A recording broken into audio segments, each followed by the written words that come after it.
అన్నదాత ఆగమాగం. గాలివానతో వాలిన వరి, మొక్కజొన్న నేల రాలిన మామిడి, తడిసిన పసుపు, పొద్దుతిరుగుడు పంటలు, కన్నీటి పర్యాంతమవుతున్న రైతులు, పలు చోట్ల తీగలపై విరిగిపడ్డ చెట్లు కొమ్మలు, విద్యుత్ సరఫరాకు అంతరాయం. జగిత్యాల, మంచిర్యాల, నిజామాబాద్, పెద్దపల్లి జిల్లాల్లో వేల ఎకరాల్లో పంట నష్టం. నష్టంపై జిల్లాల వారి ప్రాథమిక అంచనాలు. అకాల వర్షం వల్ల చూడు ఎట్లా ఆగమైపోయిందో పాపం. నిజామాబాద్ మార్కెట్ యార్డ్లో నీట మునిగిన పసుపు కొమ్ములు.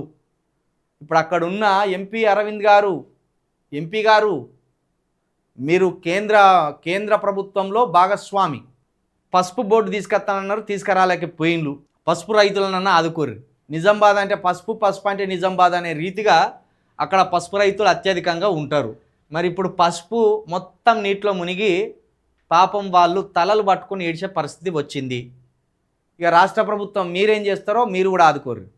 పంటలు నష్టపోతే మేము ఏకకాలంలో పంట నష్ట నివారణకు చర్యలు తీసుకుంటాం అని మేనిఫెస్టోలో రాసుకొచ్చింది కదా. గా నివారణ చర్యలు ఆ అన్నదాతలను ఆదుకునే ప్రయత్నం చేయండి. పాపం జగిత్యాల, మంచిర్యాల, నిజామాబాద్, పెద్దపల్లి 4 జిల్లాల్లో భారీ వర్షం వల్ల, అకాల వర్షం వల్ల ఈ రీతిగా రైతులు నష్టపోయిన పరిస్థితి వచ్చింది.